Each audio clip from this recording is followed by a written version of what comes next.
I don't know. We'll see if Rick's ready. We ready? Good. Okay. Good evening, ladies and gentlemen. Welcome to tonight's Board of Appeals hearing. Before we begin, let me introduce the members of town government that acted as advisors to this board. To my left is Paul Hennings, counsel to the board. To his left is Elaine Leonard. She is a principal planner. To her left is Blaise Donadio, a planner in the planning department.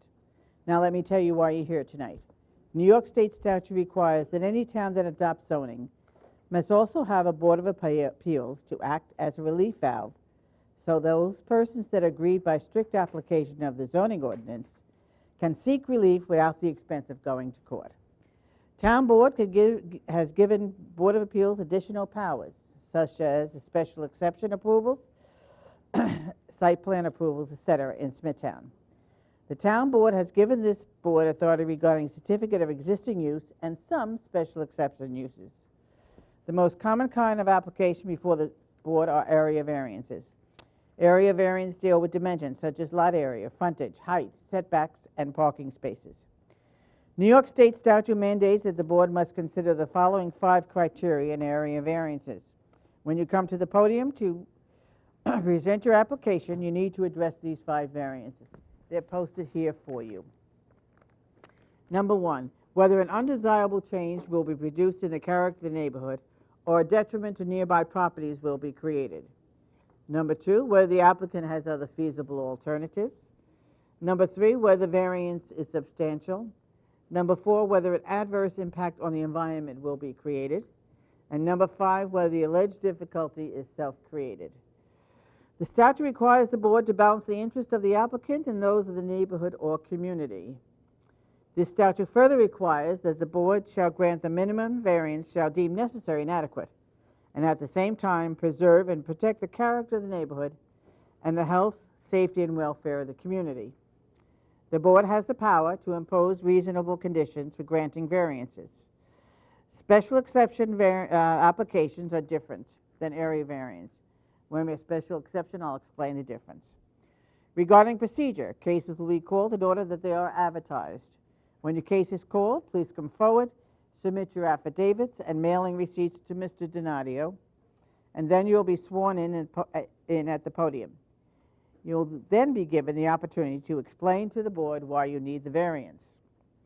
After the applicant is done speaking, all interested parties will be given one opportunity and only one opportunity to be heard. So please, organize your thoughts, keep your remarks factual that are related to the case. Then I will ask the applicant to come back to the podium to answer your concerns. The board will then close the case and reserve decision. After all the hearings are closed, the board will review the cases and decide some of them. Others will be reviewed at a later date. There are 3 ways to find out the results of the case. Number 1, you can wait until after the public hearing, but there's no guarantee that the board will act on your case tonight. Number 2, you can call the planning department tomorrow afternoon.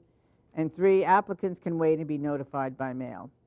After a hearing is closed, no additional information or testimony can be submitted by the applicant or any interested parties. We do have a few adjournments tonight, so let me go over the adjournments.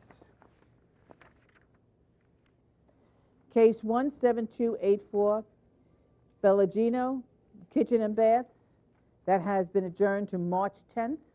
Is there anyone here for that?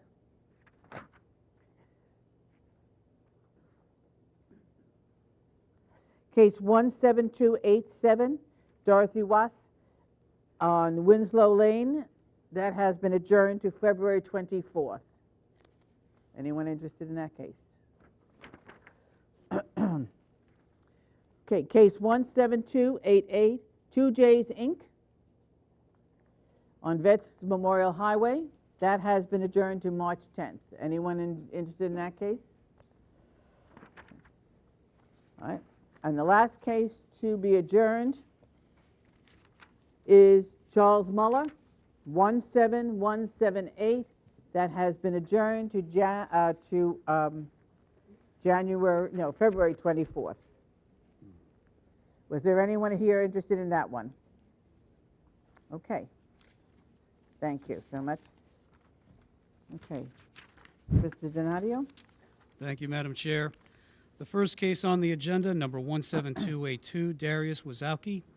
The location of the property is 28 Edgar Drive, Smithtown, the northeast corner of Lynch Lane and Edgar Drive. The property is zoned R21. The applicant is requesting a variance to reduce the minimum front yard setback on Edgar Drive from 50 feet to 45 feet for an existing 50-square-foot porch. Increase the maximum paving in the front yard on Edgar Drive from 25 to 40% existing. Okay. Good evening. Good evening. Are you the applicant? No, I need the applicant first, please. Madam Chair? Yes. Excuse me. I need the affidavit of compliance for the mailing. Affidavit of compliance?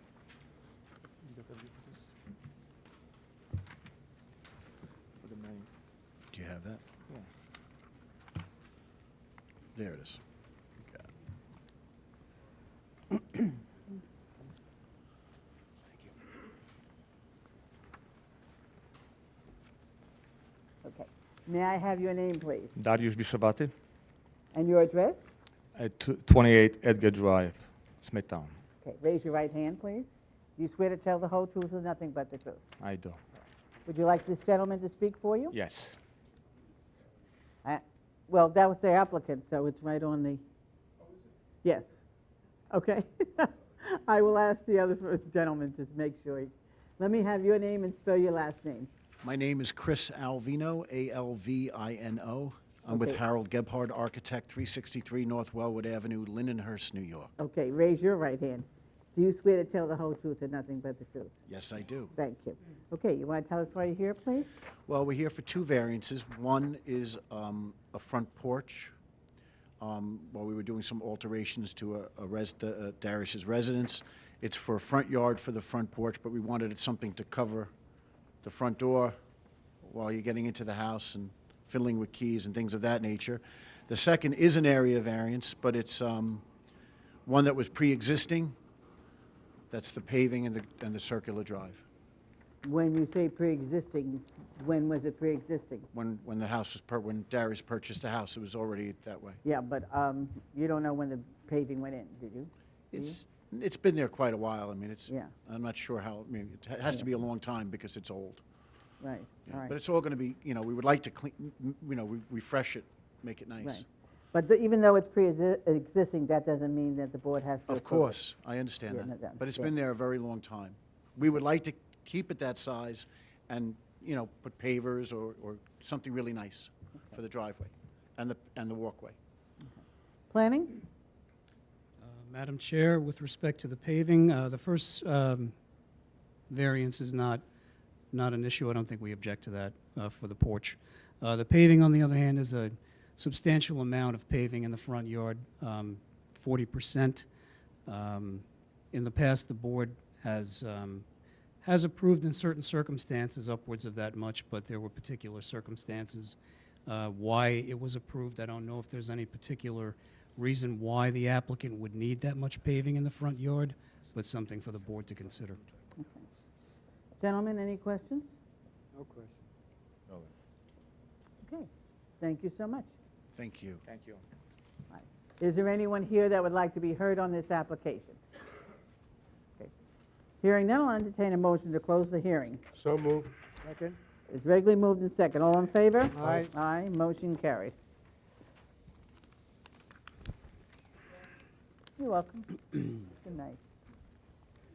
Madam Chair, the next case, number 17283, Rita Breffy, 3 Layden Street, Wisconsin. The location of the property, the north side of Layden Street, 61 feet west of Lancaster Avenue. The property is zoned R15. The applicant is requesting a variance to add to a non-conforming dwelling and to reduce the minimum front yard setback from 45 to 12 feet, 17 feet existing for a proposed 55-square-foot portico. Reduce the minimum rear yard setback from 60 to 44 feet, 53 feet existing for a proposed 189-square-foot deck. May I have your name, please? Rita Breff, B-R-E-F-F-E, 3 Layden Street, Wisconsin. Good.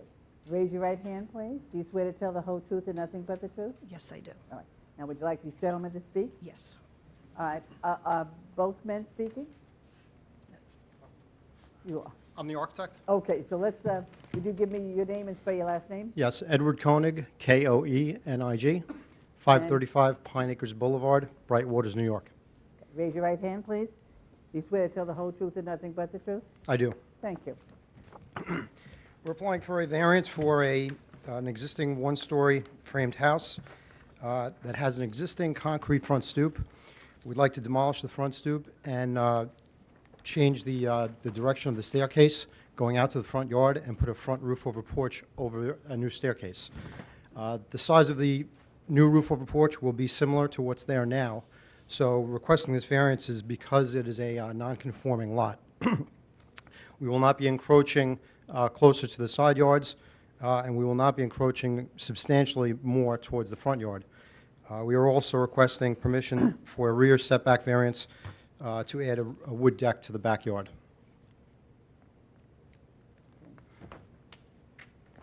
I'd like to submit pictures of the existing front and of the proposal. Thank you.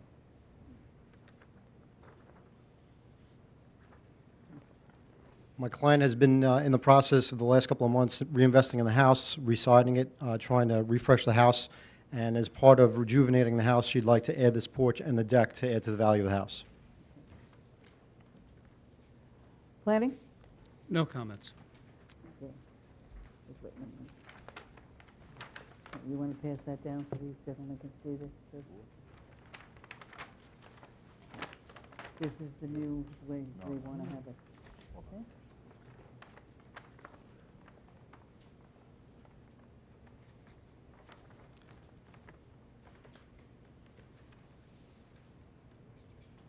Okay, gentlemen, any questions? No question. Okay, Thank thank you you. so much.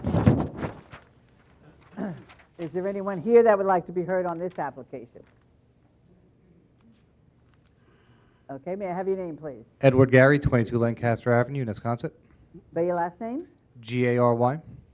and raise your right hand. Do you swear to tell the whole truth and nothing but the truth? I do. Thank you. I just want to let you know that I live right next door, adjacent to this property on Lancaster Avenue, and just to let you know that the neighborhood is very happy about the improvements being made on this property so far, and look forward to, hopefully you approving the additional modifications on the property. Okay, And that's it. thank you so much. Thank you. All right. Anyone else? Okay. I'll entertain a motion to close the hearing. So moved. Second? Ready, moved and second. All in favor? Aye. Aye. Motion carried. Madam Chair, the next case, number 17285, Peter Mazika, 8 Bryan Street, Comac. The location of the property, the south side of Bryan Street, 221 feet west of Marie Crescent. The property is zoned R10. The applicant is requesting a variance to reduce the minimum front yard setback from 40 to 36 feet for a proposed 48 square foot portico and 100 square foot porch. Hope I got that right.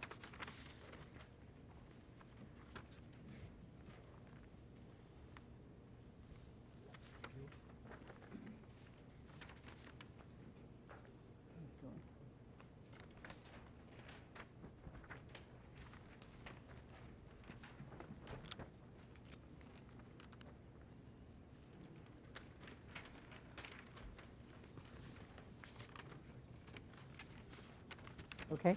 Yep. May I have your name, please? My name is Peter Mazika, M-A-Z-E-I-K-A, And your address, please? 8 Bryan Street in Comac. Raise your right hand, please. Do you swear to tell the whole truth and nothing but the truth? I do. Thank you. Want to tell us why you're here? Yeah, I want to add a portico and a small porch, open porch to the front of the house. It's on the north side of the house and gets a lot of ice on the sidewalk and snow on the door, so this will kind of protect the front and give you an access from the driveway to the house without getting on the walk if it's icy. Okay.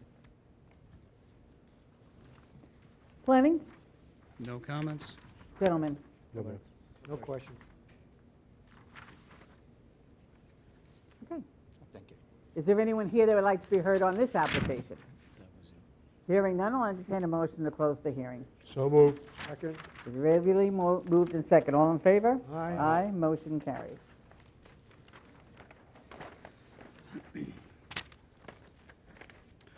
The next case, number 17286, Nicholas J. Catalano, 157 7th Street, St. James. The location of the property, the north side of 7th Street, 196 feet west of Lake Avenue. The property is zoned R10. The applicant is requesting a variance to reduce the minimum rear yard setback from 50 to 33 feet for a proposed 230 square foot sunroom. Okay, can you have your name, please? Diane Martin from Morano Expeditors, 4 Hamilton Court, Coram, New York, 11727. Do you have a power of attorney? Yes, I do. I gave it. Okay. All right, spell your last name. Martin. Okay. Raise your right hand, please. Do you swear to tell the whole truth and nothing but the truth? Yes. Thank you. Okay. I'm here today to represent Nicholas Catalano. Use the mic as much as you can, please. I'm here today to represent Nicholas Catalano, who's requesting a rear yard variance from, well, the original house was built in 1959 and had a 40-foot setback, which the requirement is 50. Then there was a porch also built at the time, giving it a 32-foot setback. We're now going to put he's requesting a variance to put a sunroom, which will be the same setback from the rear yard. The porch, it'll replace the porch, which is now leaking and in repair, needs repair.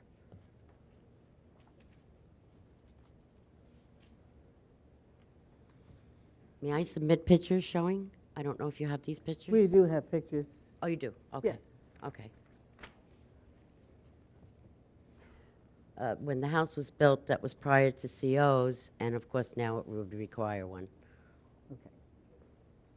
Planning? No comments? Okay. Gentlemen, any questions? No question. Okay, thank you so much. Thank you very much.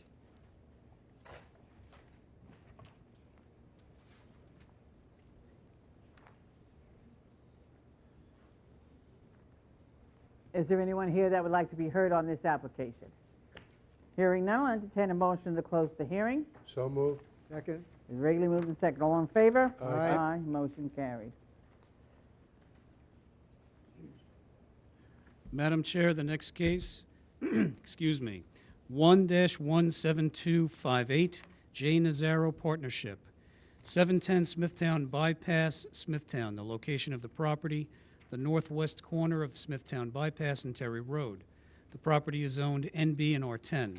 The applicant is requesting a special exception to permit parking in a residence district for a use in an adjacent business district. A variance of a special exception standard to reduce the buffer in the residence district from 27 to 6 feet.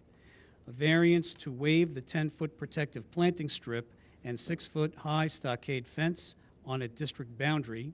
Reduce the building setback to zoning district boundary from 50 feet to 22 feet for a proposed 4,500 square foot building. Reduce the required parking spaces from 75 to 69. Ladies and gentlemen, this is a special exception. It is a permitted use if they meet all the criteria. If they meet all the criteria, this board has to approve it. If they do not meet all the criteria, then they have to ask for variances.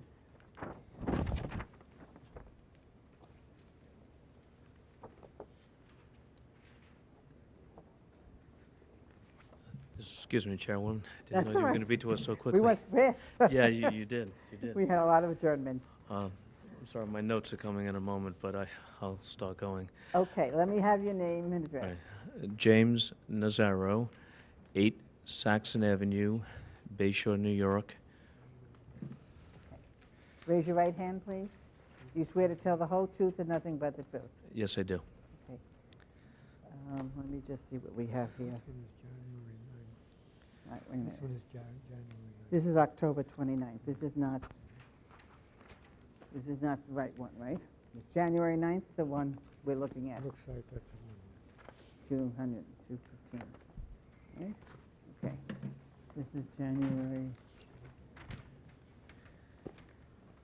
Okay. You all have January 9th? I have. Steve, do you have it? Yes. Steve has it. Okay. Another one? No, we're good. We're good, I think.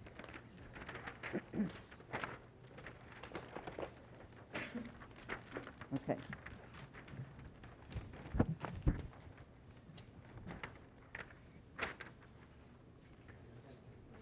Just give me, I'll pass.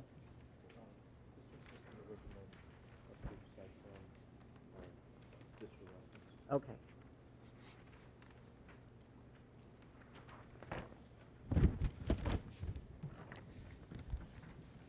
Just pass these along and pass them to Paul and them too. Okay, gentlemen, you take one of these each. Okay, yeah. Okay?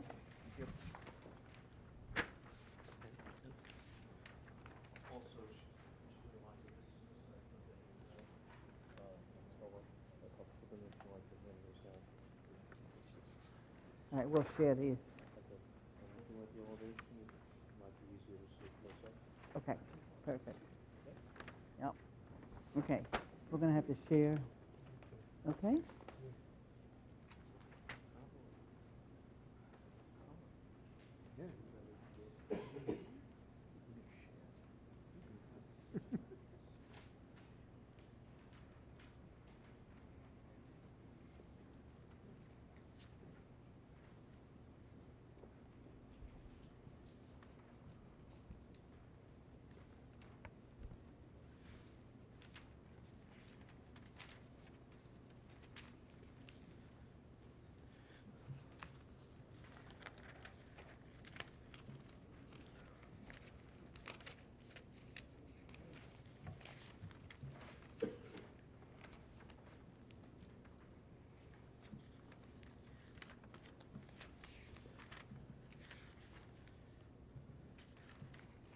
Are you ready for me? Yep, we're all ready. Oh, okay, thank you. I don't know if the board remembers, but this application was granted by this board back in 2011. It was identical in respect to all the variances with the exception of the one new one being added, which is the parking relaxation. The reason that we're coming in for this, well, firstly, we had a site plan modification. It was always intended that this would be a two-phase project. The first phase being the convenience center, 7-Eleven, which I'm sure you're all aware of, and then eventually phase two when the space was leased. Unfortunately, over the last 4 years, we've had difficulty securing a bank, which is what the second phase, the second building, was intended to be. A full-service bank, that is. We have secured a Bank of America ATM. So we've reconfigured the site slightly, or the building slightly, I correct myself, being the identical size to the original building, but we've taken the drive-in, double drive-in that was in the rear, and we've put a single ATM drive-in on the south side now instead of the west side. So we just slightly modified the site. So that's one reason why we're in front of this board. The second reason being the parking relaxation is that the calculations for a bank were 1 to 150. And we found that we've gotten a lot of inquiries for retail uses, not office or bank type uses. Therefore, we've come back in front of this board to ask if we could have a slight relaxation in parking. We're 6 spots short. Part of the reason being, if you look, I handed out the original approved plan versus the new plan now. We've now put on the Terry Road side, the east side of the property, a double row of parking instead of a single row of parking. The reason we were able to do that now, but were not able to do that originally, was because the DOT had given us information of the approximate taking line, and in the last 4 years that has changed. They are taking less property than they originally anticipated. So we are able to reconfigure the existing parking lot to add a second row of parking.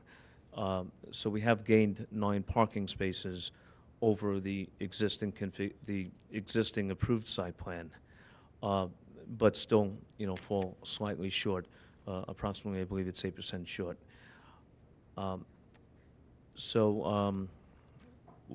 As I said, we still have the same exact size building. We still do have one drive-up for the ATM instead of a double aisle drive-up window. We would like to be able to market this to a retail customer versus a bank or office customer or tenant, since that's what we find is more desirable or more in demand in this area.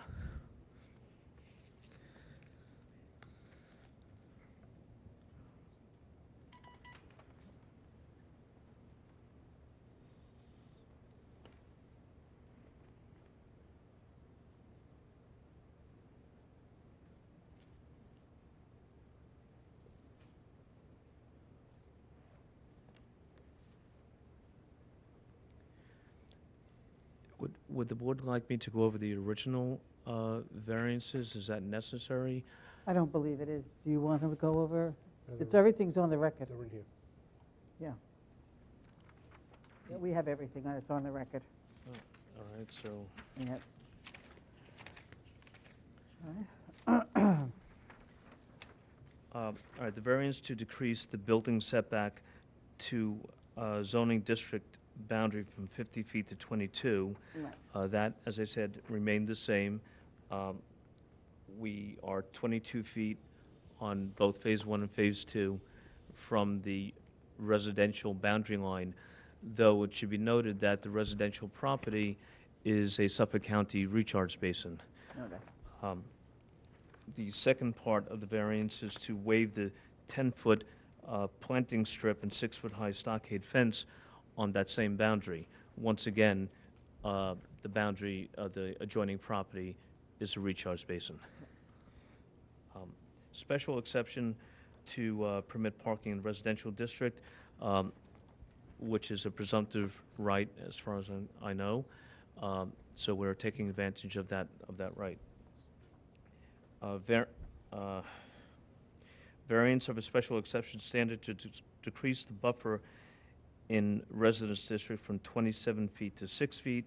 Once again, that was originally approved because it is up against the recharge basin. All these variances Right. are adjoining the Suffolk County recharge basin.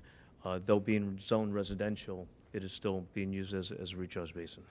And then the one new relaxation, we have 92% of the required parking that the town asks for retail use. Should we end up with a professional type use or an office type use, we will be 9 parking spots actually over the requirement. But again, we're allowing ourselves the flexibility for a retail tenant. Okay. Planning?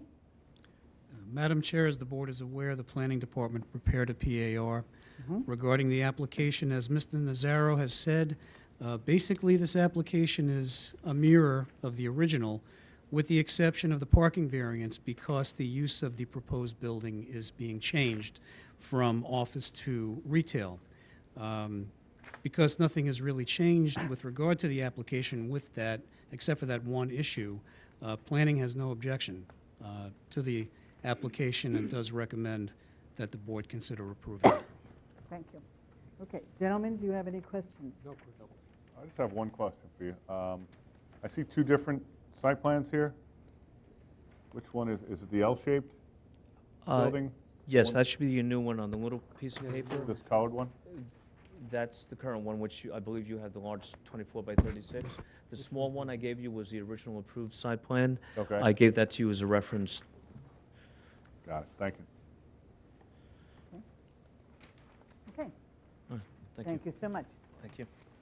Okay, is there anyone here that would like to be heard on this application? Okay. Hearing none, I'll entertain a motion to close the hearing. So moved. Second. It's readily moved in second. All in favor? Aye. Aye, motion carried.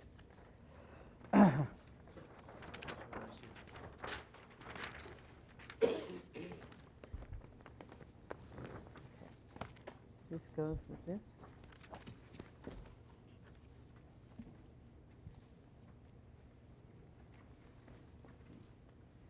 All right, wait a minute, and these are the old ones. So I guess you can put them in there, but, That was my Alright. mistake, All right. yeah, I guess you put them, they'll have to failing to mention work that. on that. But it's in the PAR, and it would be a condition of approval, so. Okay. Madam Chair, the next case on the agenda, 1-17279, Mary Ann Detweiler, 4 North Avenue, Smithtown. The location of the property, the west side of North Avenue, 110 feet south of Martha Lane. The property is zoned R10.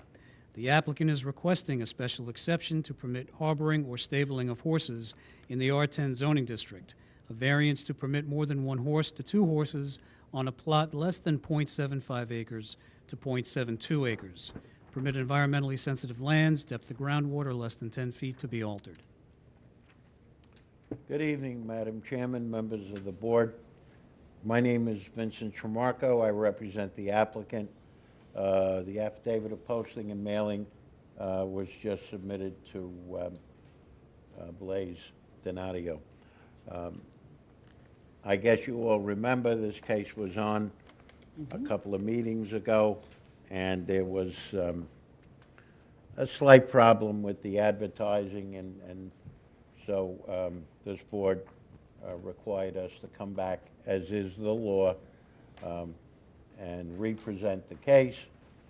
I'm not going to go through everything that was gone through the last time by Mrs. Detweiler's architect, who did a great job, and they also submitted this packet, which I think you have in your file, which hopefully you have reviewed.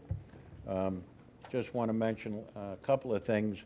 The variance that we're requesting is about 3.99% variation from the requirement of 3/4 of an acre to a little less than 3/4 of an acre to allow a second horse. The difference in square footage, about 1,300 square feet. So we present to the board the fact that it's very minimal. We asked the board for its favorable consideration, and many people spoke the last time and talked about certain conditions that affect the Detweiler family, that they requested the second horse. It's something that's just not for pleasure. It actually is has a curative effect and a calming effect on their daughter. So we asked the board for its favorable consideration. I don't know if you want me to go through the special exception. I think we did that, didn't we? I think you did that also. Mhm. So we don't feel that it will have produce a change in the character of the area. They're all generally large parcels around there. The benefit cannot be done in any other way but to grant the variance. We do need those 2 horses. Whether the request is substantial, you know, you've seen it, it's really de minimis. Will it have an adverse effect on the environment? No, it will not. My understanding is that horses have been there for 30 years, and so far everything seems to be okay. The depth of groundwater, that whole area has high groundwater, and houses have existed there and been built there for many years. In fact, a couple of new houses were built there recently. So we asked the board for its favorable consideration. If you have any questions, I try to answer them. Okay. Planning, is there anything? As Mr. Tremarco stated, the request to reduce the acreage really is de minimis. And with respect to the high groundwater, there really is no alteration taking place on the property. There is no excavation, there is no pylons going into the ground to construct the barn. Therefore, we really have no objection. Gentlemen, any questions? No question. Okay, thank you so much. Is there anyone here that would like to be heard on this application?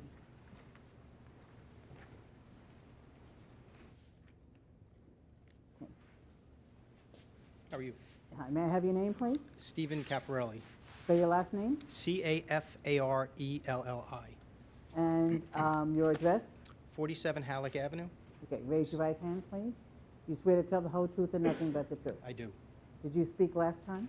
I did not. Okay. I missed the whole last, so I'm really not up to speed on what some of other people's complaints were or weren't. My property backs directly up to this property. I bought the property in 2001. Originally, there were 2 horses. The Detweiler family, Excuse me, just address this board, please. Okay. I'm very familiar with the Detweiler family. I grew up in the neighborhood. I guess the long and the short of it is, they always were 2 horses there. I see Mrs. Detweiler get up at the crack of dawn. These horses have been impeccably taken care of over the years, my observation. And even to this day, she's up before I am on most, okay? That said, my only concern here is, since this new horse, and the other horse passed away, there was an addition of a new horse. I have no problem. They're beautiful. I don't have a problem with the structure. They did a great job. The odor from the addition of the second horse, at times, this past fall, was absolutely unbearable. I don't know why. I'm not a horse guy. I don't know if it's a male or a female horse or a feed thing. I don't know. That is my only concern. I haven't had that odor in the last couple of weeks. It's been a while, actually, since I've had the odor. Probably, I don't know what has changed, but that is a grave concern. For my kids to walk out of the back door of my house and run to the car door because of an odor, you know, if I was putting a for sale sign on my house, I'd probably have a little different approach. Okay. That's my only concern. Other than that, absolutely no problem with anything else that's going on in that property. Wonderful neighbors, and that's it. Okay, All thank right? you so much. That's it. Is there anyone else? Did you speak before? Oh, go ahead. I'll let you come up.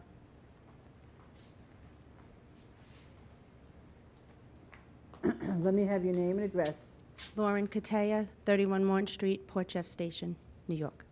All right, raise your right hand, please. Do you swear to tell the whole truth and nothing but the truth? I do. Spelling of your last name. Cutaia. I just want to comment on Mr. Caffarelli's issue. What he was indicating with the horse was changing of feed, and we were regimenting the horse because it had come a little bit underweight, and the horse had no place to go. Now that the horse has a barn and shavings are put into place, the horse's odor is put into the barn, so there should be no problems further for Mr. Caffarelli to smell. Okay, Okay, thank you. thank you. All right, anyone else? Okay, Mr. Tramosa, did you want to say anything else? No. Okay. All right, I'll entertain a motion to close the hearing. So moved. Second? It's regularly moved in second. All in favor? Aye. Aye, motion carried. That's it. Okay. Madam Chair, the next case, number 17184, Wendy's Restaurants of New York, LLC, 352 Motor Parkway, Hauppauge. The location of the property, the north side of Motor Parkway, 329 feet east of Marcus Boulevard. The property is zoned WSI.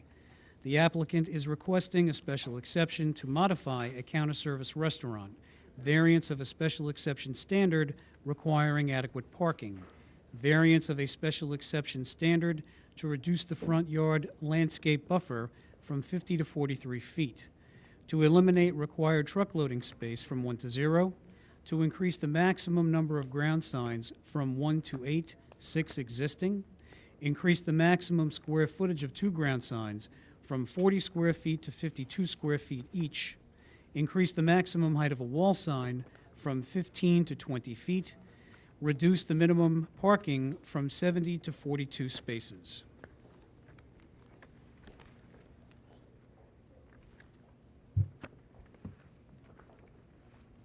I can't see with these glasses on, sorry. Good evening, Madam Chair. For the applicant, David Altman, from Law Office of Brown and Altman, LLP, 538 Broad Hollow Road, Suite 301, Melville, New York.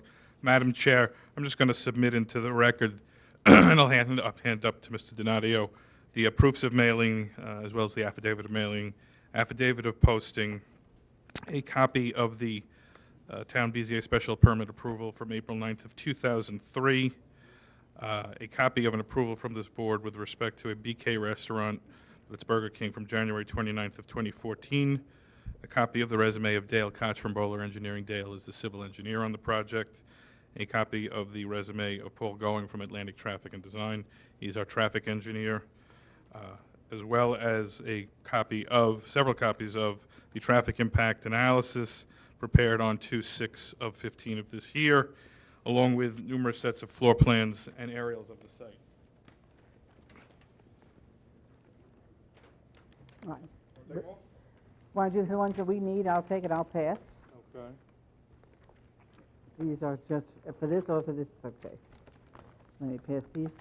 Do we have enough for each board member? Yes, okay, perfect.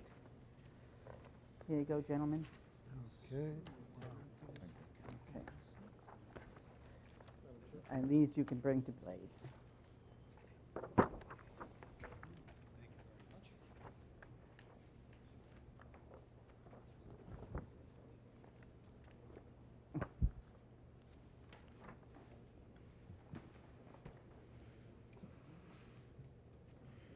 Madam Chair, I didn't know if you wanted me to proceed or if there's any planning comments to be put into the record. Nope, no, there's no comments right now.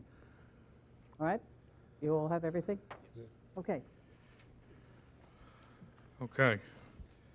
Madam Chair, as I indicated, premises is currently operated as a Wendy's restaurant. It's located 352 Motor Parkway here in Hauppauge, New York.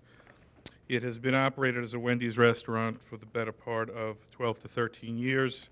It is also known by Suffolk County Tax Map Number 800, District 800, Section 185, Block 2, and Lot 44.2. This property is currently zoned WSI pursuant to a zone change application heard by the town board and approved by the town in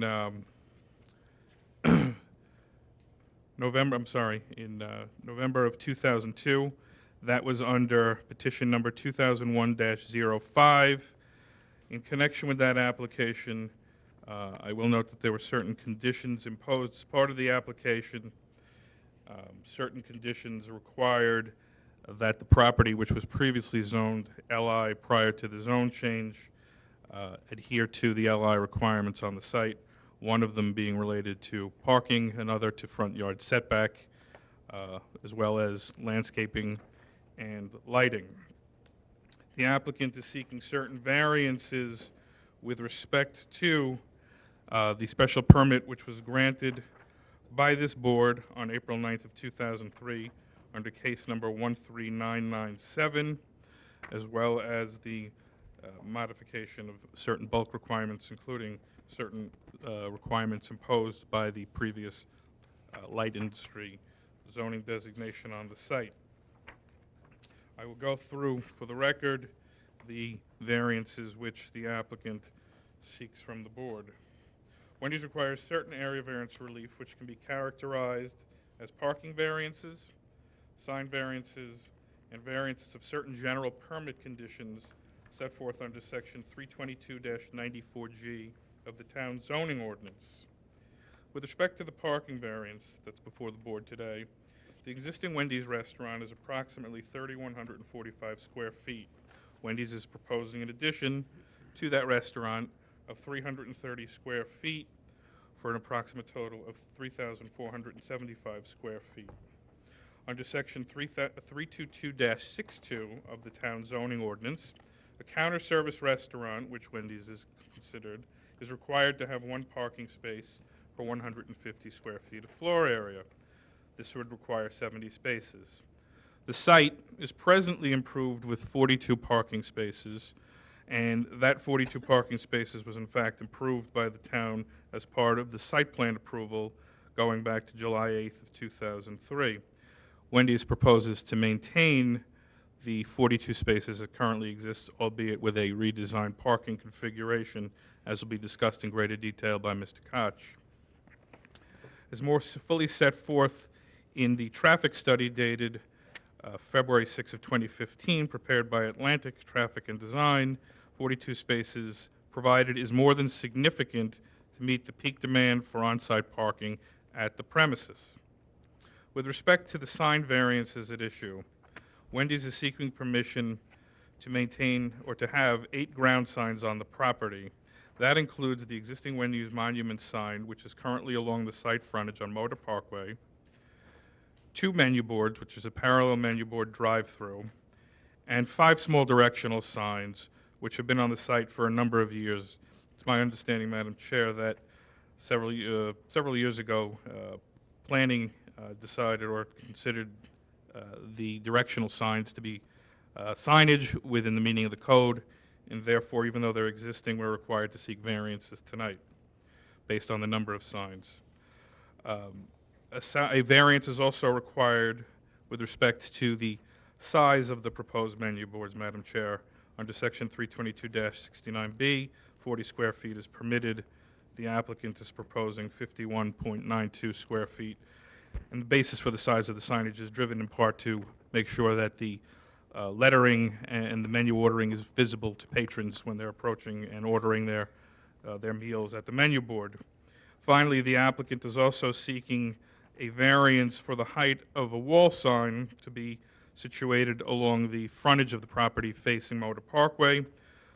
The 15 feet is permitted by code. The applicant is proposing 20 feet in height.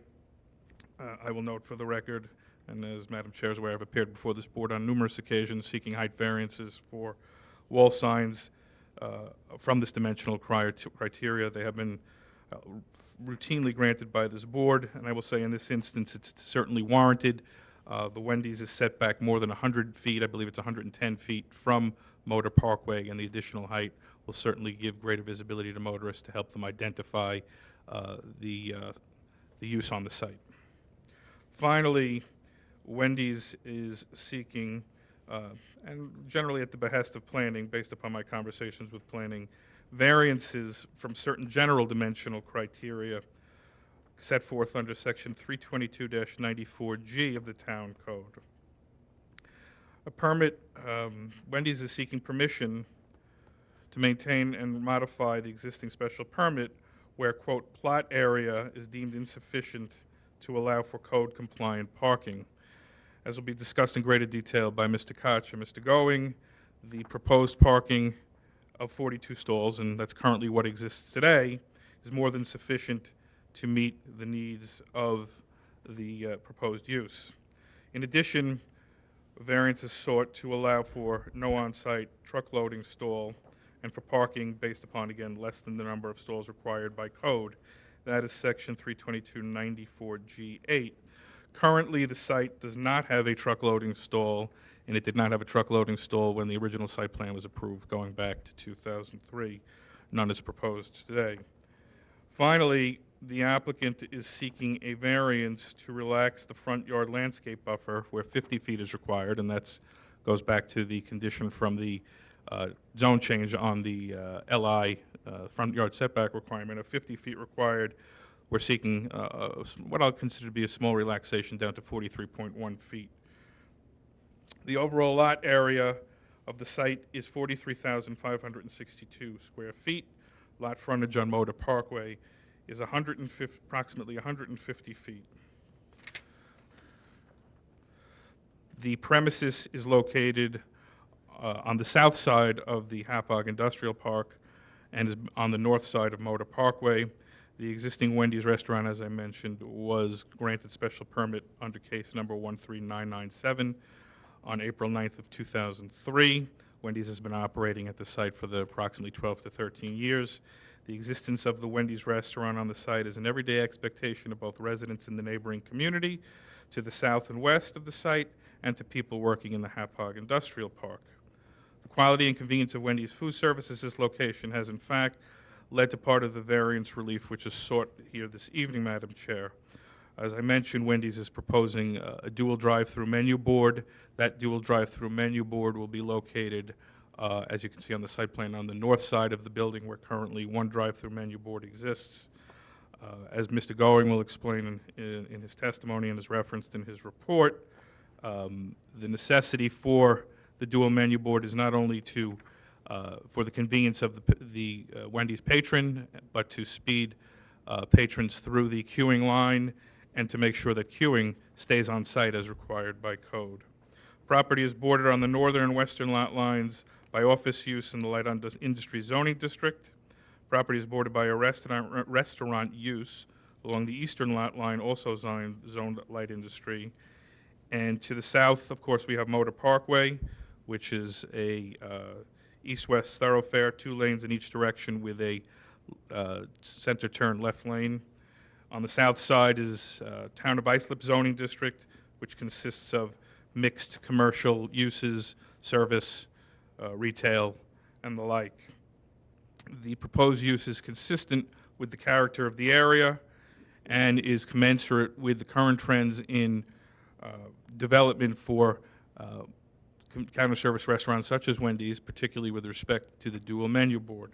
At this time, I'm going to ask Dale Koch to step up and give his testimony relative to the proposed site designs. I'm aware, Madam Chair, that a planning memo was generated, and to the extent that I have any comment relative to the menu, I'll save that once the memo is read into the record. Thank you, Madam Chair. May I have your name, please, and spell your last name? Absolutely. Dale Koch, K-O-C-H.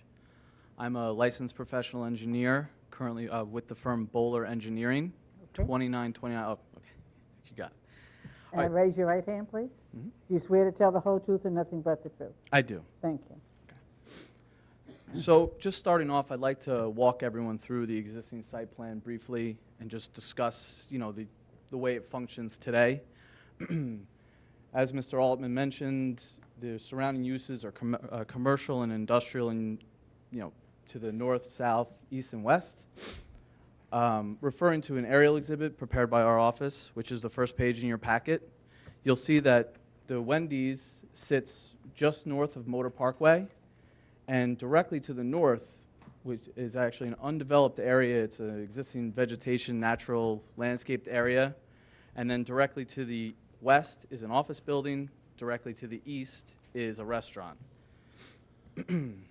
Now, referring to the second page, you can actually see, and I'll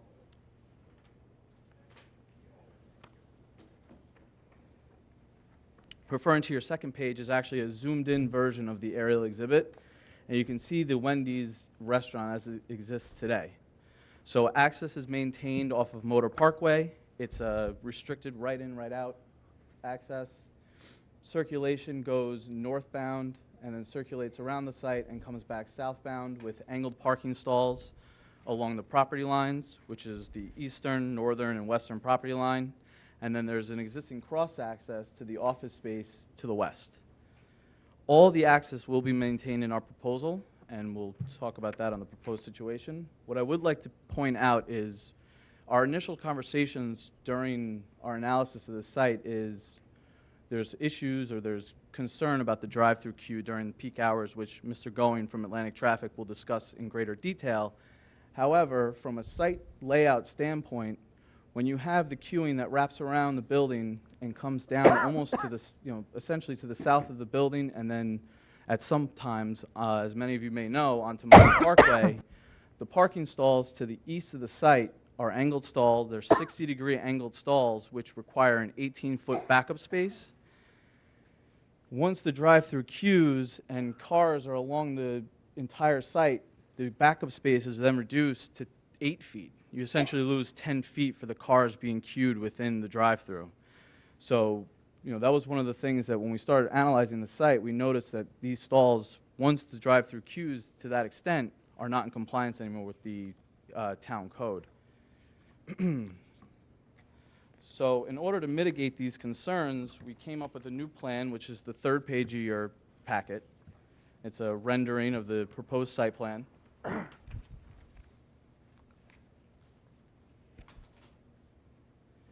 And you can see, as Mr. Altman mentioned, the addition of a new 2-lane drive-through. So there'll be 2 order points on the drive-through directly to the north of the store. Parallel stalls, which at a point when the drive-through is queued at its peak time, cars can still navigate in and out of those stalls and utilize those stalls to go inside the restaurant. The addition of the build-out of new previously approved land bank stalls along the southern property line directly south of the building, and then there's 3 land bank stalls to be built out on the east side of the property. As Mr. Altman mentioned, we're proposing a 330 square foot addition. That'll be in line with the building enhancements that we're proposing. The trash enclosure to the northeast of the site will remain. There are no changes there. And we are proposing to enhance the landscaping along Motor Parkway and directly adjacent to the building. I would like to point out that there is a variance being requested for the 50-foot setback to the parking, so it's required based on the town board approval for a 50-foot buffer. We are providing currently approximately 42 feet. And I would like to point out that directly west of the property is the office building. They're currently maintaining, if you look at the aerial, approximately 45 feet of a buffer. And then the restaurant directly to the east, to their driveway, are only maintaining about a 35-foot buffer. So although we are requesting the variance, we're in conformity with the surrounding uses, and we are still maintaining a very nice buffer. And then, not to go too much into it, but the existing monument sign and the existing traffic signs are all staying the same. The only additional signage being proposed are just the 2 new menu boards, which will be a new menu board for the second lane and then the pre-read board for the second lane.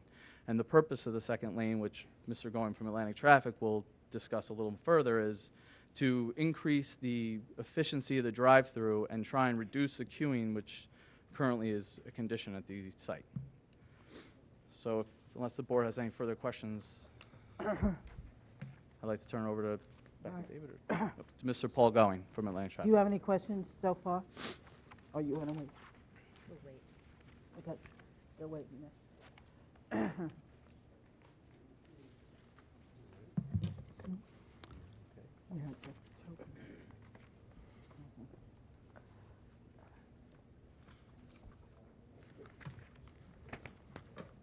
Hi. My name's Paul Going, G-O-I-N-G. I'm from Atlantic Traffic and Design Engineers, and we prepared a report. What's your address? 2929 Expressway Drive North in Hauppauge, 117. Okay, raise your right hand. You swear to tell the whole truth and nothing but the truth? Yes, You need to use that mic. thank you. You speak very softly. Thank you. My office prepared a traffic report dated February 6, 2015, which you have in front of you.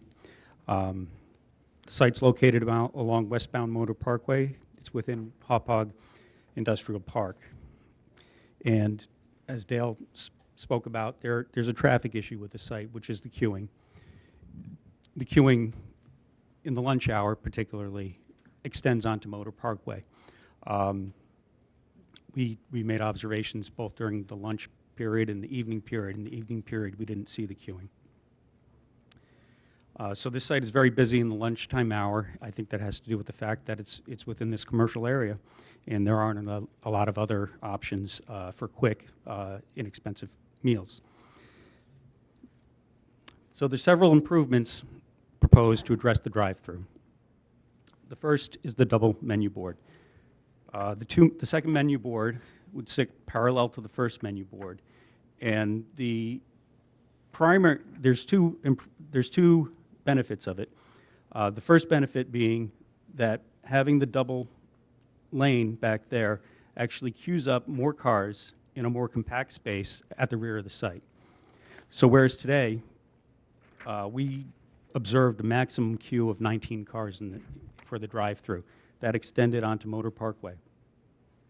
Today, the queue that's shown on the drawing there is 17 cars. We can actually fit 23 cars can actually fit on the site without going out onto Motor Parkway.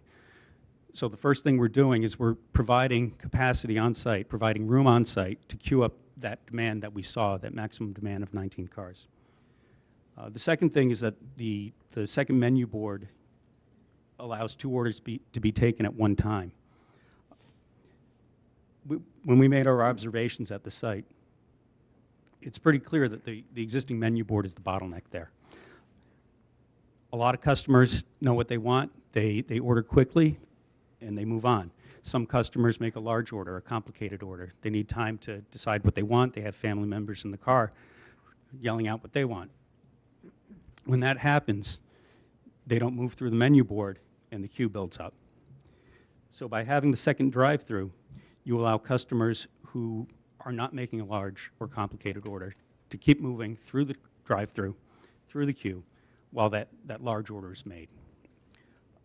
That works very well because studies have found that the menu time, the time it takes to order at the menu, is about twice as long as the time to pick up your food or the time to pay for your food. So by taking two menu orders at once, the flow is consistent and it's steady.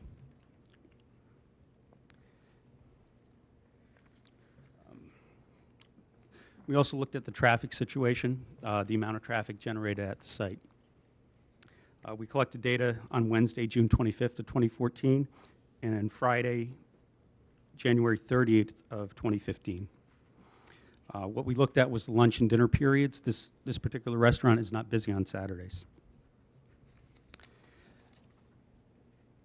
We looked at the number of cars generated by the site, and we looked at ITE numbers. The ITE is the Institute of Transportation Engineers.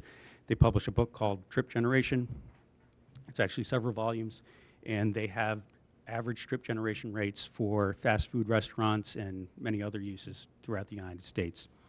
So we looked at what's generated by the site, we looked at the ITE numbers, we took the higher of either, and we calculated what additional trips would be generated due to the 330 square foot proposed addition. And what we found was in the lunch period, we'd have 8 additional customers, and in the dinner period, 6 additional customers. So it's really a minimal increase in the number of customers generated by the site.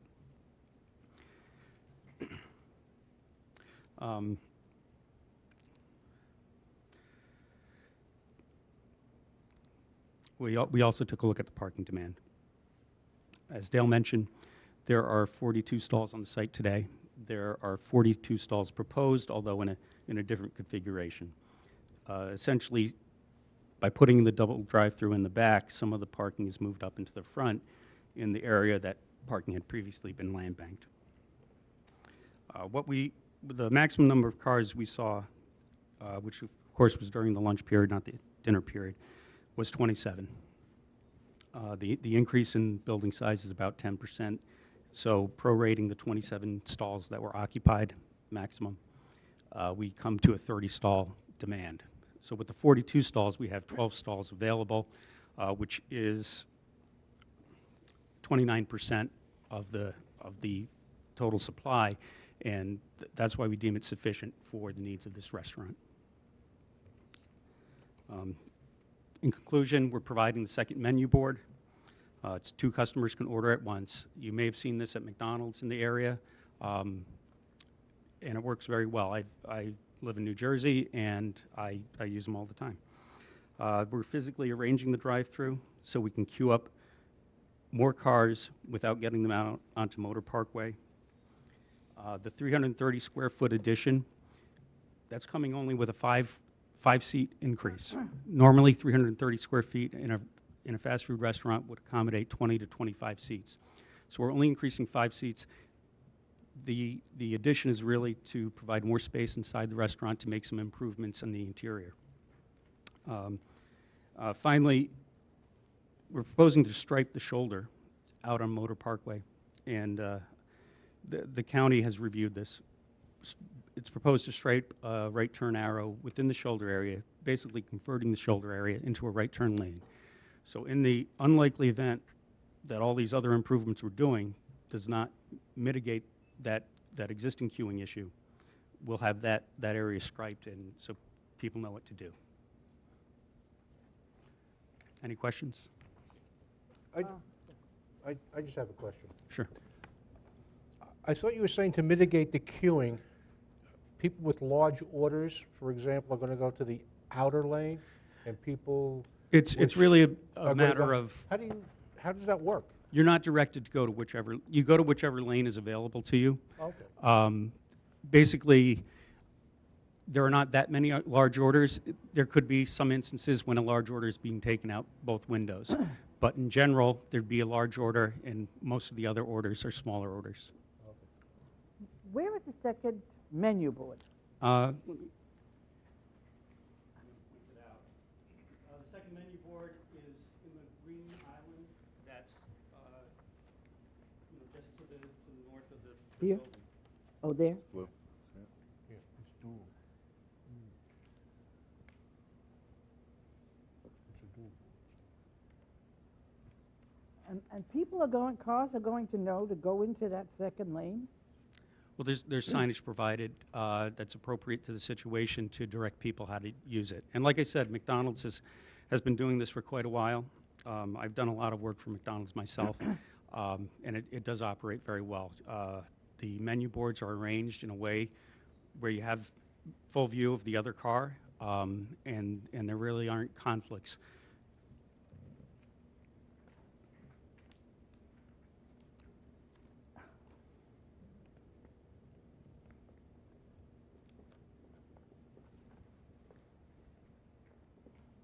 All right, why don't you continue? Go ahead.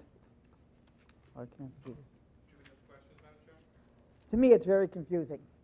What's confusing? What can we help you out with? That second lane has to go into that first lane to pay, am I correct? Yes, they merge back to one lane after they proceed through the dual menu board area. And you don't think that is going to cause any conflict at all? Go ahead. Basically, people in the drive-thru are moving at very low speeds, about 5 miles an hour. The situation is similar to a toll plaza, multiple cars coming through multiple toll lanes, then merging back together, except this is happening at a very much slower speed. It works every day, thousands of times a day, all across the country. Okay. Thank you. Any other questions that we can to Anybody eliminate your else? confusion? Any questions right now, or you want to? I guess my question, I think, is more for planning. I read in the planning advisory report that they have currently 59 stalls. Now, is that including land bank stalls? I would believe that probably does include the land bank stalls, yes. But just doing a physical count based on the aerial that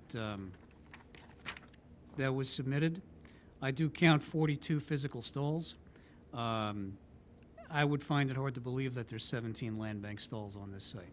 That was my point, and Good. the other point I would ask planning is, does planning really think that the 42 stalls that have currently been sufficient at the site, by only adding 300 square feet and then increasing the ability for that queuing lane to handle, really going to impact the parking on that site? Well, I think the concern regarding the circulation on site is that we do know that currently there is an issue that exists when it comes to peak operating times for the drive-through, where there are times when cars are stacking up near or possibly on Motor Parkway. Our biggest concern is that would this double drive-through actually alleviate that? Because based on the renderings I'm looking at, it's only actually going to add 4 more spaces for cars to queue in the drive-through lane. Certainly, there's more than 4 car lengths from the end of the drive-through queuing lane to Motor Parkway, and certainly out onto Motor Parkway. So that would definitely be one issue we'd be concerned about. The second is that, I think, which is more important, and I would have to ask Mr. Koch this question because he did mention that the 330 square foot addition was only going to increase the number of seats by 5. Is that because the seating inside is going to be reconfigured, or is it merely the number of seats that are being put in that addition? Is your question, your first question related to the seating itself? Yes, Okay. because based on what I'm counting here, within that 330 square foot addition, based on your rendering with the seating, I count 13 seats. So is that merely a reconfiguration of the seating? They're reconfiguring the entire Okay. dining room. I'd like to, just Blaze, before you move on, I want to go back. So it's planning's contention that doing nothing to alleviate the problem with the queuing would be better than trying to do something? Certainly doing something is better than nothing. To what extent it's going to alleviate the queuing issue out onto Motor Parkway, we don't know. But in addition to adding 330 square feet of building space and not adding any additional parking with added seats is going to cause another issue on the site as well. Right, no, but that goes back to my original question. If 42 spaces have been sufficient, right, and according to the... We're not sure that they have been. I mean, there is a question of whether or not 42 stalls has been sufficient. They do have a cross-access agreement with the office building to the west. I'm certainly not saying it does exist or not, but we wonder, is there an issue with customers parking in the parking lot of the office building to walk into the building and sit down or purchase a meal and walk out. Okay. So but we don't know is, whether or not that actually exists, but it Okay. is a possibility. It is a possibility, but according to IT and according to the traffic engineer, it shouldn't be a problem. But I go back to my original question. You're taking what is a problematic drive-through lane currently, adding additional queuing room and an additional space to order to move cars through faster. Personally, I think that's better than... Better than nothing. Correct. All right, thank you. I would concur with your comments in that regard, Mr. Tanzi. I think doing nothing is just disregard to the problem. Providing for the additional queuing on site certainly helps to ameliorate to some degree the queuing backup. And while nobody can guarantee you won't, have a backup onto Motor Parkway, certainly by providing more spaces for cars on site, you're going to mitigate that issue altogether. Thank you. And again, with the dual drive-through, as Mr. Going indicated, you're speeding the processing time for orders as well. So between the two, the queue should ameliorate to a fair degree. Doing nothing is not the answer in this particular instance. I do have another question, but you want to finish or before I ask it? I see in here in the PAR that the town board had a condition of approval for the change of zone application. Have you asked for relief from the town board for that change, for that condition? Which condition are we referring to? It says that the site to be developed in conformity with the LI zoning district, which requires 50 feet front yard. I don't believe, Madam Chair, that we need to seek relief from the town board as to that condition. Why not? The condition provides that the LI zoning governs the front yard setback. This board still has plenary jurisdiction when it comes to a relaxation of the setback itself. We're not changing that. It's 50 feet. That's what the requirement is. To the extent we seek to vary it, that variance lies with you, both under state law and under this town code. I don't know if I agree with you. Do you have any case studies to say that the town board doesn't have to have changed, relax that condition? Do I have any case studies? Madam Chair, again, all you have to do is look at 267B of the town law, as well as the 32288. I'm sorry, 32288-3B of this town's code. Plenary jurisdiction, in terms of varying bulk requirement, lies with this board. And by the way, it doesn't say that the town board has exclusive jurisdiction relative to that setback. In fact, when this board approved the special permits just a few months after the fact, there were no conditions in that grant either that said if you're subject to or must go back to the town board if you're seeking relaxation. This board has jurisdiction by rule. All right, we'll Well, would planning know, was it a condition of the change of zone, or is it just conditional because it is LI zone? No, it's not LI zoned, it's WSI zone. Right.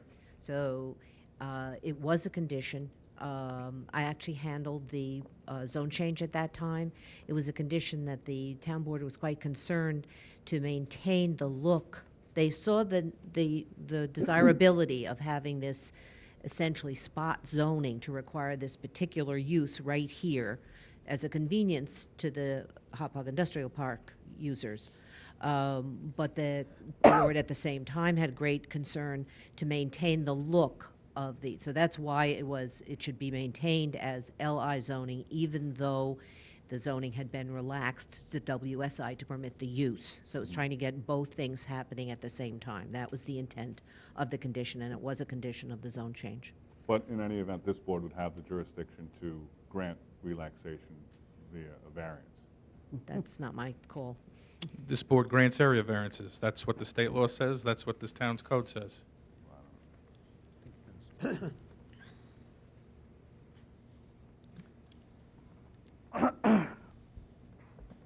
right. Let's continue, and then we'll research and see what. Go ahead. Well, Madam Chair, we've just about concluded our presentation with respect to the both the modification of the special permit and the variances, and I believe we've touched on just about each and every one of the variances. Again, it's, to summarize, it's in keeping with the character of the area. This has been an established Wendy's restaurant now for the better part of 12 to 13 years.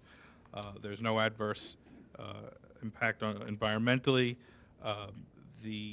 Arguably, the relief required, which is driven in fair part by the queue, and the relocation of parking can't be achieved by other means based upon the configuration of the site and the setback requirements imposed in connection with the 2001, 2002 change of zone. And towards that end, I would submit that the benefit to be achieved by to the applicant certainly outweighs any detriment to the neighboring community.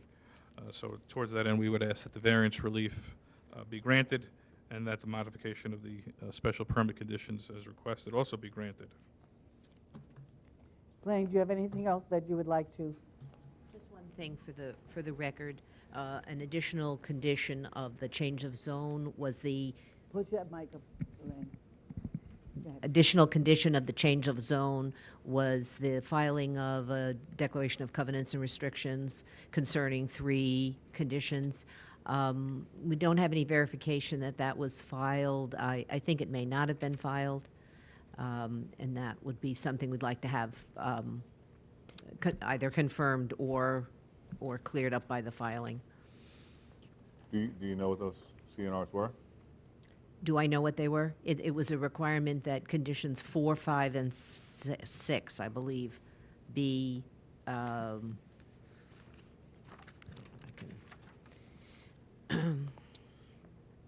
change of zone shall not go into effect until conditions 1 and 2 have been satisfied as determined by the planning director and the town attorney, and conditions 4, 5, and 6 shall have been guaranteed through a declaration of covenants and restrictions approved by the town attorney and filed with the Suffolk County clerk. This just came to our attention today because we were wanted to look at what the language of that declaration might have been, and realized that So we didn't have it. You don't know what 4, 5, and 6 said? Oh, I do. Yes, I can tell you. 4, 5, and 6. 4 is the left turns out of the site shall be prohibited. 5 is the development of the site shall conform to the site plan standards for light industrial zoning, specifically as related to percent of landscaping, front yard setbacks, lighting, and signage, and that the uses permitted on the subject property shall be limited to counter-service restaurant, that's a quote, or those permitted in light industrial zoning only, and specifically that no outdoor storage shall be permitted. So they were things relating to the uses, such that WSI, it would not become a WSI site even though it was zoned WSI. Do you know if those restricted covenants have been placed? Madam Chair, we certainly didn't handle the application 13 years ago, but at least in the title search that we performed, we did not come across a recorded CNR to that effect.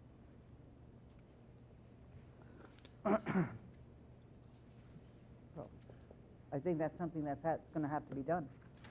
We can certainly address that issue. And I will discuss that with the property owner. Okay. Planning, is there anything else? Madam Chair, if we just have 1 minute, please. Sure.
Good, you ask a question.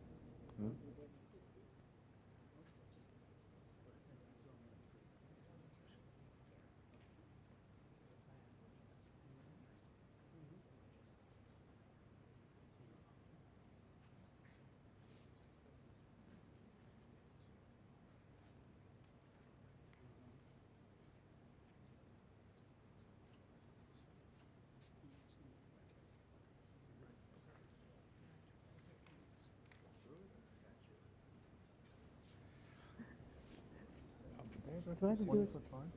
Pardon me? 20. High sign. Yeah. Okay. After that, yeah. What? Oh, that's the new one. Just like 111.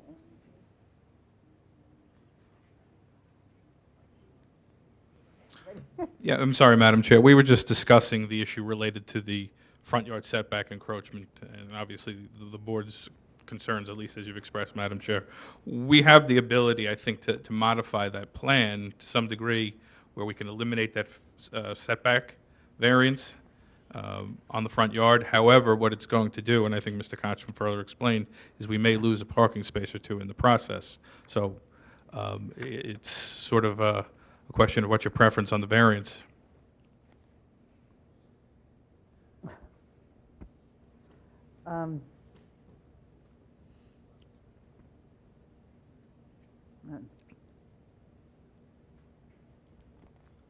Again, based upon and based upon the traffic study and Mr. Going's testimony, even if we were to lose a space or two, we would still be overparked by 10 spaces.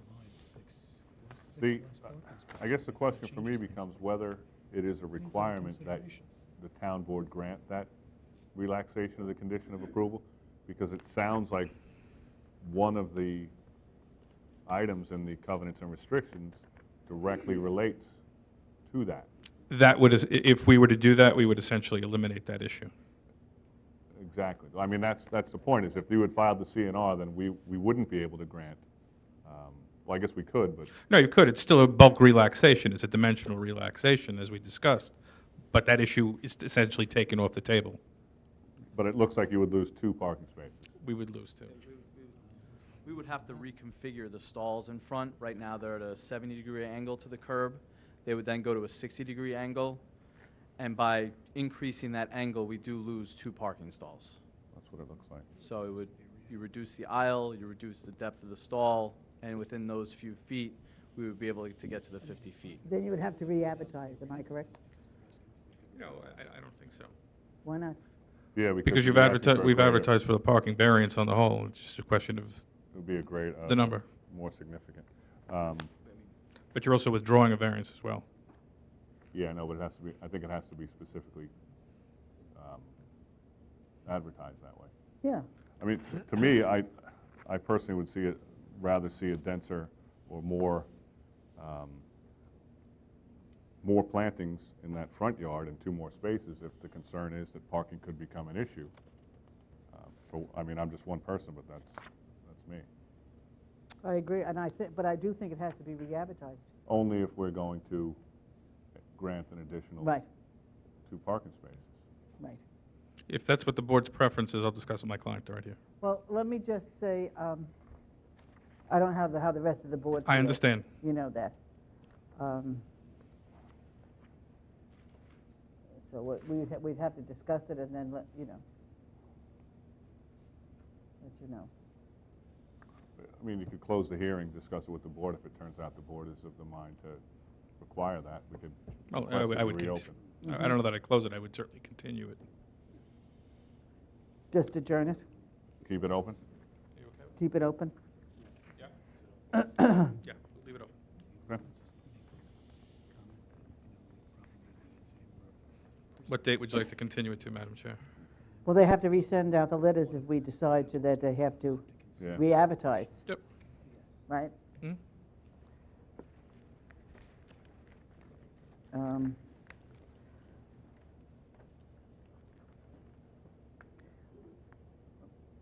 March 24th? That's fine. But let's see how the rest of the board feels. They may not want to do that, I understand. okay? So Then our application is our application, and we'll Yeah. close it on the 24th. Okay. All right. Let me see if there's people here that want to speak first. Is there anyone here that wanted to be heard on this application? Okay. There's no one. So then we'll let you know, Very good. all right? I'll Okay. touch base with planning in a couple of weeks. Thanks, Madam Chair. You're welcome. Have a good night. Night.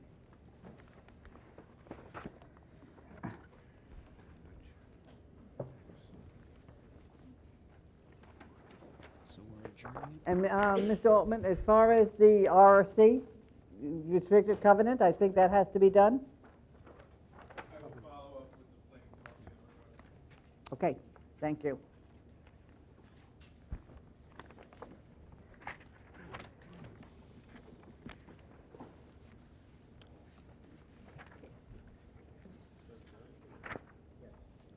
Adjourn March 24th? Yeah. March 24th, or February? March? March, March. yeah.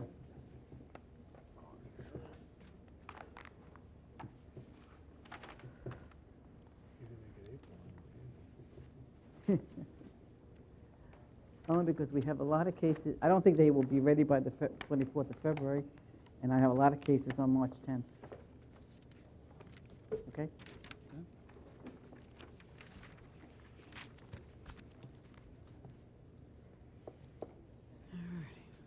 All set? We're all set. Okay. Madam Chair, the next case on the agenda, number 17270, Russ DeLisi, 85 Lakeview Drive, Kings Park. The location of the property, the east side of Lakeview Drive, 205 feet south of Riviera Drive. The property is zoned R10. The applicant is requesting a variance to reduce the minimum rear yard setback from 50 feet to 6 feet existing, reduce the minimum side yard setback from 12 feet to 4 feet existing, reduce total side yards from 28 to 8 feet existing, to add to a non-conforming structure and increase the FAR from 25 to 30% for a proposed 312 square foot second floor addition with a 72 square foot second story deck.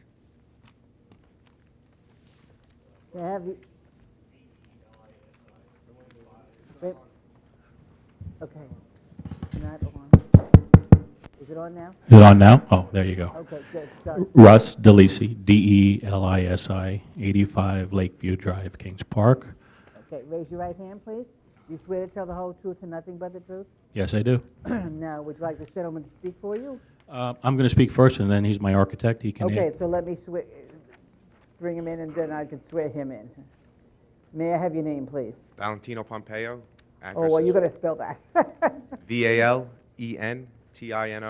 Pompeo, POMPEO, 437 Beach 129th Street, Bell Harbor, New York. Okay, raise your right hand.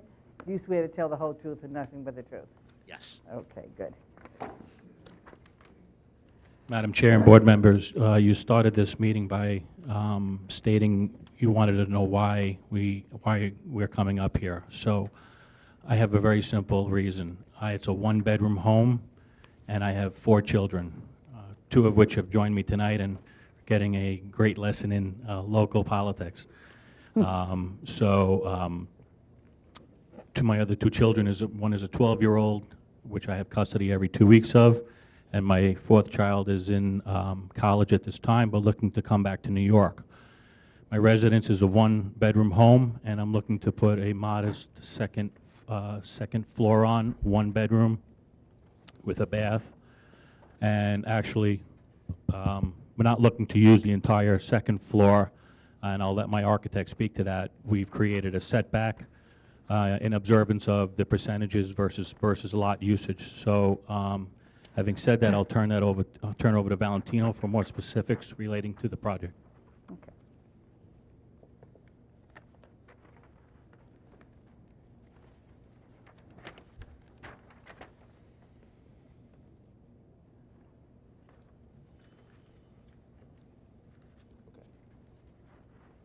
The subject property is a 40 by 100 lot. It's a 1-family dwelling. The building has 2 portions to it.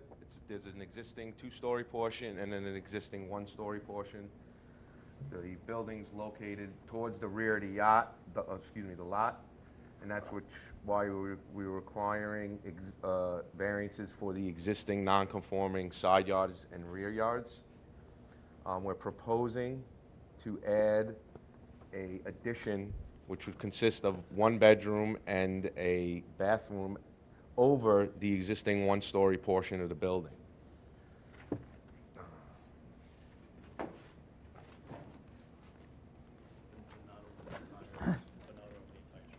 Yes. So currently, he has a kitchen, living room, and the full bathroom is at the 1st floor, and the bedroom is located in the 2nd floor of the portion of the building. There is no bathroom up there. So what we like to do is build out over the existing 1-story portion. We have a setback at the rear. And speaking with planning, it would be more conducive to stay within the 30% and not cover the entire 1-story portion of the building. That will allow us to add a master bedroom, a bathroom, and some closet space, which he sorely needs additional storage. And the existing bedroom can be used for his children.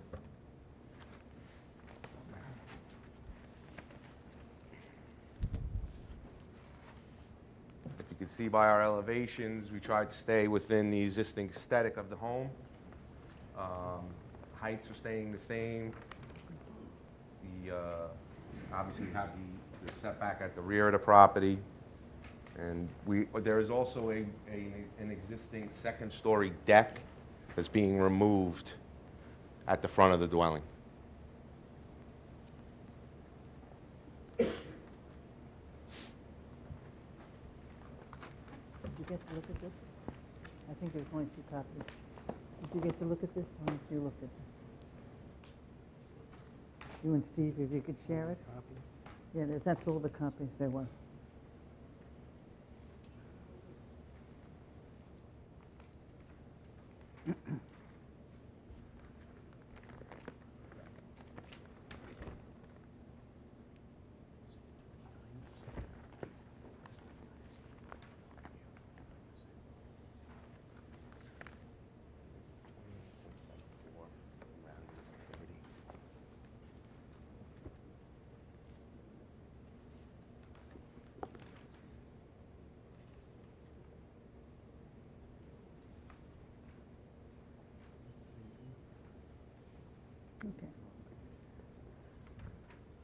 Any questions? I'm going to ask planning because I think there, you need an LWRP. Am I correct? Yes, that is correct. So we filed the LWRP. Right. We did get a denial on the LWRP. We went back and I spoke to Adam Wallach, and we have instances where the LWRP has granted relief when we have proved similar dwellings in the area that have floor area over the 25% that's permitted. I had gone over one case with him, but he had requested that I go and take a quarter-mile radius from the property and research all those properties, and I'm creating a spreadsheet. I'm just waiting for some information to come back from the assessor's office. It's over 300 homes that we had to get the lot size, the lot area, and the existing floor area. And what we will do is we will correlate all the areas where we have existing nonconformance, and then we would present that back to the LWRP and show him that there is reason to grant this application. So you realize that we cannot make a decision until the LWRP is adopted? Yes. Okay. All right. Planning, is there anything else that you... We are reserving comments at this time until the analysis is done and is submitted to our office and the LWRP can be completed. Okay. Gentlemen, do you have any other questions? No, thank you. Steve? No questions. Bill? No? All right. Thank you so much. All right. Is there anyone here that would like to be heard on this application? Come up, please.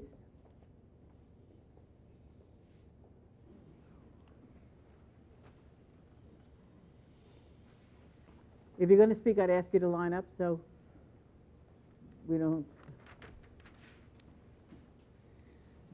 May I have your name, please, and spell your last name? Adelaide Corvelle, Corvelle. And I live at 78 Lakeview Drive, which is diagonally across from that house. Okay. Raise your right hand, please. Yes. Do you swear to tell the whole truth and nothing but the truth? I do. Thank you. Okay. I'm speaking historically. I have been in my house for 40 years, and it was in my family for 25 years before that. And I'd like to speak to the character of the neighborhood. When I first lived in San Remo, there were 6 houses on the block. And admittedly, many have been added to the block. But in each instance, they were attractive, and I'm not saying it's not attractive, but they were attractive, they fit the size, and the neighborhood has grown and is quite beautiful. So the house in question was a very small bungalow. Actually, my grandmother, that was her best friend, lived there, so I know the house very well. And it fit very nicely into that small lot. And then along came 2 other people who bought the house, and they added the second story, which we already thought was a bit much, and then somebody added the portion on the side. So it's a little big already for that size, and it did take away some of my water view, which is not the biggest thing. But what I would like to say is I think that if they go through with their plan, not only will it not fit the size of the lot, but as you're going to hear from my neighbors, it's really going to encroach on their view, their property, etc. We have spoken to Russ. He's a nice man. We want his daughters to have a place to live, and we've asked him if he could perhaps push out a little bit rather than up, and rather than looking in the yards of all the neighbors. So my neighbors will speak to that further. So thank you very much. Thank you. Next, please.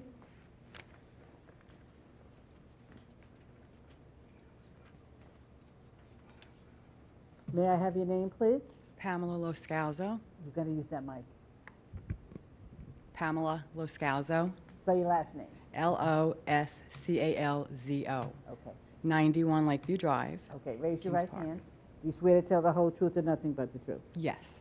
Go ahead. Okay, I have lived in my home right next to Russ. I've been there for 20 years, and I live on a 40 by 100 lot also. We are very, very close. When I had moved in there originally, after about 6 years, my neighbor to the south of me tried to put on a second-story deck, and they were denied immediately just for a deck. Putting on a second-story deck next to me, this will drastically reduce the privacy that I have, It will drastically impact my family and my home. I will really no longer have a single family dwelling. I will actually be living in more of a semi-detached home. We are extremely close because living in San Remo, it limits buildings and structures that really affect our natural landscaping. What would happen if that second-story structure was put up? It would actually decrease sunlight to the whole north side of my house, and it would be visible from every window of the north side of my home. I really would lose the light. I would lose the natural flow of air.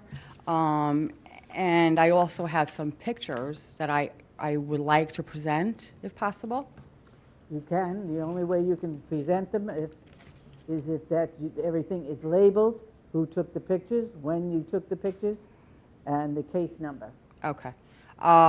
They're labeled, but they're not labeled with the case number as of yet. But if I could just... We'll look at them, and then I'll give them back to you. Okay, great. Thank you. And then you would have to just put the case number, you know, and it's just, and if it's different houses, you've got to give me the addresses. So just let me have these. You can't speak here. You have to go back to the, okay?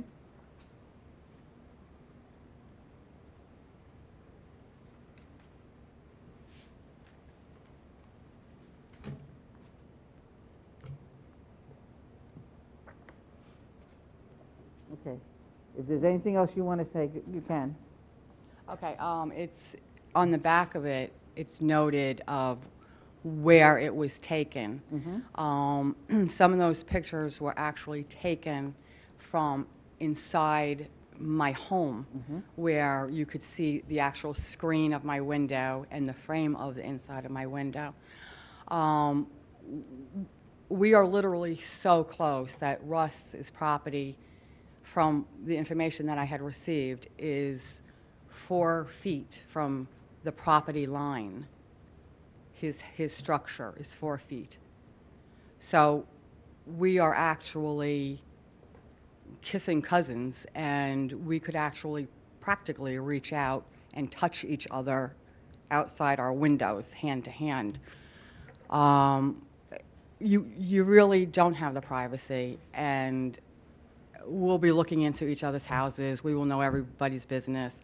I am aware that there will be a second-story deck in the back, 72-square-foot deck. That will also be into my backyard. And my privacy is pretty much going to be over. Okay.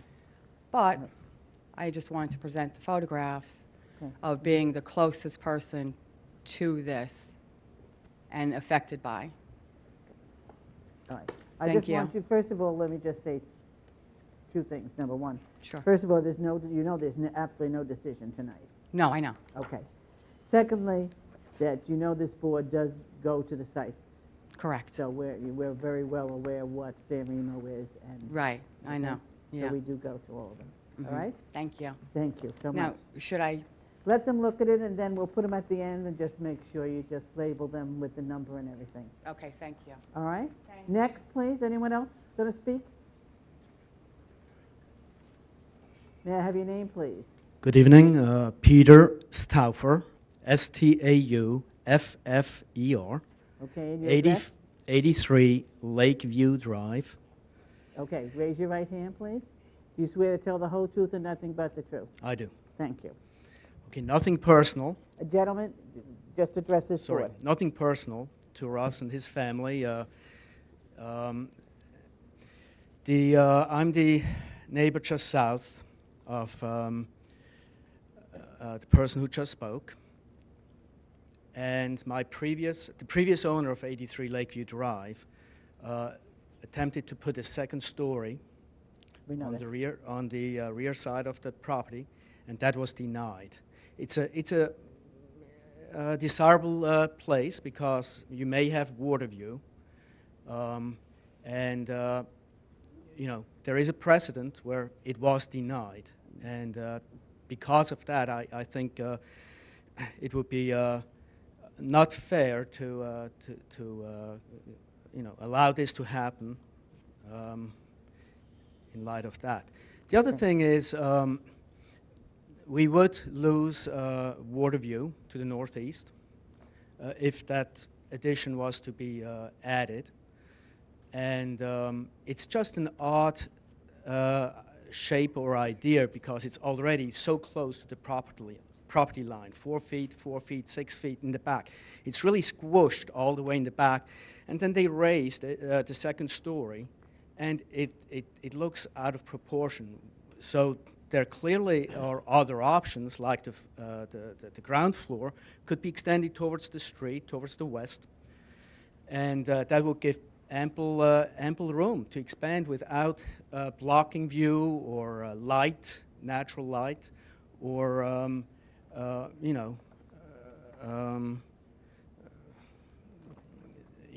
we all would like to have decks, but again, it was denied, and for that reason, I think it would not be fair. So Okay. that's our position. Okay, thank you. Thank you. Anyone else? Okay. Okay. Let me have your name, please. Yes, John Loscalzo, Loscalzo. And your address? 91 Lakeview Drive, Kings Park. Right. Raise your right hand, please. Do you swear to tell the whole truth and nothing but the truth? Yes, I do. I think, Madam Chairman, I think the pictures explain themselves. Like my wife and Pete were saying, it's a 40 by 100-foot piece of property. It's not that big. You don't have much room. There's other options he can do. Okay. That's about the bottom line. Okay, thank you so much. Thank you. Okay, I'll let you come back if you want to. Come on back to answer their concerns.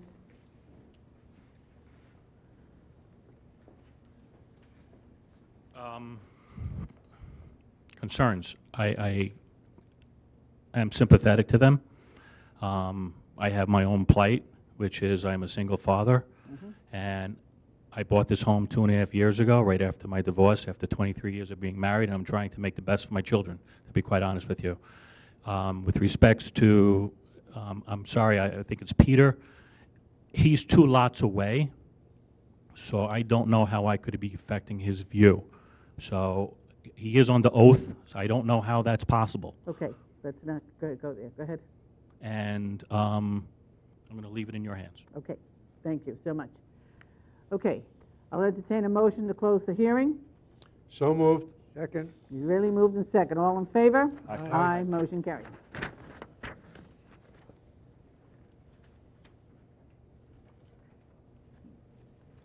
If you want these in, you have to put your name, your address, when you took these, the case number, when you took them. Okay, and then he'll put them in the file. Yeah, after. All right?